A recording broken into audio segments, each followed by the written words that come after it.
Okay, ESL 3-4. So when we left off with the Alchemist last week, we left off with the Alchemist talking to Santiago about how he can't forget about the omen that he saw back when he was in Tarifa about the pyramids. And he's encouraging him to continue on his journey to the pyramids, even though Santiago feels like Fatima is his treasure. He already found her, so he's found love.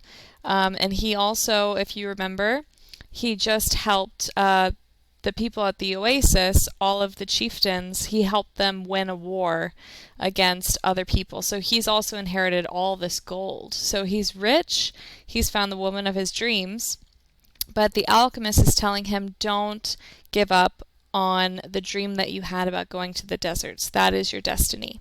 So this is where we picked up last time, where we left off, so we will pick up from here. So it says, Fatima is a woman of the desert, said the alchemist. She knows that men have to go away in order to return, and she already has her treasure. It's you. Now she expects that you will find what it is you're looking for. Well, what if I decide to stay? Let me tell you what will happen. You'll be the counselor of the oasis. You have enough gold to buy many sheep and many camels. You'll marry Fatima, and you'll both be happy for a year. You'll learn to love the desert, and you'll get to know every one of the 50,000 palms. You'll watch them as they grow, demonstrating how the world is always changing.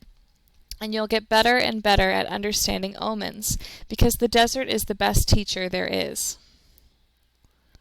Okay, let's scroll down here. Okay. Sometime during the second year, you'll remember about the treasure. The omens will begin insistently to speak of it, and you'll try to ignore them. You'll use your knowledge for the welfare of the oasis and its inhabitants. The tribal chieftains will appreciate what you do, and your camels will bring you wealth and power.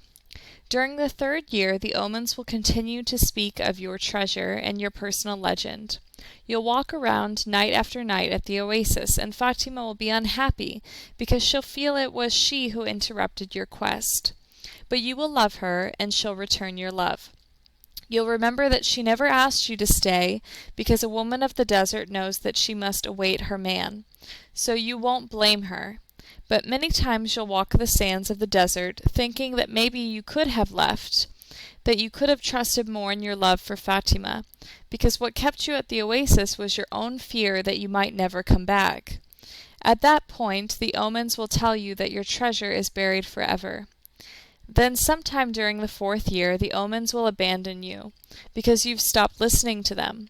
The tribal chieftains will see that, and you'll be dismissed from your position as counselor. But by then you'll be a rich merchant, with many camels and a great deal of merchandise. You'll spend the rest of your days knowing that you didn't pursue your personal legend, and that now it's too late. You must understand that love never keeps a man from pursuing his personal legend. If he abandons that pursuit, it's because it wasn't true love, the love that speaks the language of the world. The alchemist erased the circle in the sand, and the snake slithered away among the rocks. The boy remembered the crystal merchant who had always wanted to go to Mecca, and the Englishman in search of the alchemist. He thought of the woman who had trusted in the desert, and he looked out over the desert that had brought him to the woman he loved. They mounted their horses, and this time it was the boy who found the alchemist, who followed the alchemist back to the oasis. The wind brought the sounds of the oasis to them, and the boy tried to hear Fatima's voice. But that night, as he had watched the cobra within the circle, the strange horseman with the falcon on his shoulder had spoken of love and treasure, of the women of the desert, and of his personal legend. "I'm going with you," the boy said, and he immediately felt peace in his heart. "We'll leave tomorrow before sunrise," was the alchemist's only response. The boy spent a sleepless night. 2 hours before dawn, he awoke one of the boys who slept in his tent, and asked him to show him where Fatima lived. They went to her tent, and the boy gave his friend enough gold to buy a sheep. Then he asked his friend to go into the tent where Fatima was sleeping, and to awaken her and tell her he was waiting outside. The young Arab did as he was asked, and was given enough gold to buy yet another sheep. "Now leave us alone," said the boy to the young Arab. The Arab returned to his tent to sleep, proud to have helped the counselor of the oasis, and happy at having enough money to buy himself some sheep. Fatima appeared at the entrance of the tent. The two walked out among the palms. The boy knew that it was a violation of the tradition, but that didn't matter to him now. "I'm going away," he said, "and I want you to know that I'm coming back. I love you because—" "Don't say anything," Fatima interrupted. "One is loved because one is loved. No reason is needed for loving." But the boy continued, "I had a dream, and I met it with a king. I sold crystal and crossed the desert, and because the tribes declared war, I went to the well seeking the alchemist. So I love you because the entire universe conspired to help me find you." The two embraced. It was the first time either had touched the other. "I'll be back," the boy said. "Before this, I always looked to the desert with longing," said Fatima. "Now it will be with hope. My father went away one day, but he returned to my mother, and he has always come back since then." They said nothing else. They walked a bit further among the palms, and then the boy left her at the entrance to her tent. "I'll return just as your father came back to your mother," he said. He saw that Fatima's eyes were filled with tears. "You're crying?" "I'm a woman of the desert," she said, averting her face. "But above all, I'm a woman." Fatima went back to her tent, and when daylight came, she went out to do the chores she had done for years. But everything had changed. The boy was no longer at the oasis, and the oasis would never again have the same meaning it had had only yesterday. It would no longer be a place with 50,000 palm trees and 300 wells where the pilgrims lived, relieved at the end of their long journeys. From that day on, the oasis would be an empty place for her. From that day on, it was the desert that would be important. She would look to it every day and would try to guess which star the boy was following in search of his treasure. She would have to send her kisses on the wind, hoping that the wind would touch the boy's face and would tell him that she was alive, that she was waiting for him, a woman awaiting a courageous man in search of his treasure. From that day on, the desert would represent only one thing to her, the hope for his return. All right, so now we're going to pursue the journey of Santiago and the alchemist. "So don't think about what you've left behind," the alchemist said to the boy as they began to ride across the sands of the desert. "Everything is written in the soul of the world, and there it will stay forever." "Men dream more about coming home than about leaving," the boy said. He was already reaccustomed to the desert's silence. "If what one finds is made of pure matter, it will never spoil, and one can always come back. If what you had found was only a moment of light, like the explosion of a star, you would find nothing on your return." The man was speaking of the language of alchemy, but the boy knew he was referring to Fatima.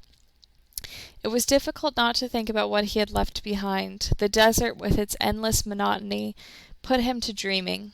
The boy could see the palm trees, the wells, and the face of the woman he loved. He could see the Englishman at his experiments, and the camel driver who was a teacher without realizing it. Maybe the alchemist has never been in love, the boy thought. The alchemist rode in front, with the falcon on his shoulder. The bird knew the language of the desert well, and whenever they stopped, he flew off in search of game. On the first day he returned with a rabbit, and on the second with 2 birds. At night they spread their sleeping gear and kept their fires hidden. The desert nights were cold and were becoming darker and darker as the phases of the moon passed. They went on for a week, speaking only of the precautions they needed to follow in order to avoid the battles between the tribes. The war continued, and at times the wind carried the sweet, sickly smell of blood. Battles had been fought nearby, and the wind reminded the boy that there was the language of the omens, always ready to show him what his eyes had failed to observe. On the 7th day, the alchemist decided to make camp earlier than usual. The falcon flew off to find game, and the alchemist offered his water container to the boy. "You are almost at the end of your journey," said the alchemist. "I congratulate you for having pursued your personal legend." "And you've told me nothing along the way," said the boy. "I thought you were going to teach me some of the things you know. A while ago I rode through the desert with a man who had books on alchemy, but I wasn't able to learn anything from them." "There is only one way to learn," the alchemist answered. "It's through action. Everything you need to know you have learned through your journey. You need to learn only one thing more." The boy wanted to know what that was, and the alchemist was searching the horizon looking for the falcon. "Why are you called the alchemist?" "Because that's what I am." "And what went wrong when the other alchemists tried to make gold and were unable to do so?" "They were looking only for gold," his companion answered. "They were seeking the treasure of their personal legend without wanting actually to live out the personal legend." "What is it that I still need to know?" the boy asked. But the alchemist continued to look to the horizon, and finally the falcon returned with their meal. They dug a hole and lit their fire in it, so that the light of the flames would not be seen. "I'm an alchemist simply because I'm an alchemist," he said, as he prepared the meal. "I learned the science from my grandfather, who learned it from his father, and so on, back to the creation of the world. In those times, the masterwork could be written simply on an emerald, but men began to reject simple things and to write tracts, interpretations, and philosophical studies. They also began to feel that they knew a better way than others had. Yet the emerald tablet is still alive today." "What was written on the emerald tablet?" the boy wanted to know. The alchemist began to draw on the sand, and completed his drawing in less than 5 minutes. As he drew, the boy thought of the old king, the plaza where they had met that day. It seemed as if it had taken place years and years ago. "This is what was written on the emerald tablet," said the alchemist, when he had finished. The boy tried to read what was written in the sand. "It's a code," said the boy, a bit disappointed. "It looks like what I saw in the Englishman's books." "No," the alchemist answered. "It's like the flight of those two hawks. It can't be understood by reason alone. The emerald tablet is a direct passage to the soul of the world." The wise men understood that this natural world is only an image and a copy of paradise. The existence of this world is simply a guarantee that there exists a world that is perfect. God created the world so that through its visible objects men could understand his spiritual teachings and the marvels of his wisdom. That's what I mean by action. "Should I understand the emerald tablet?" the boy asked.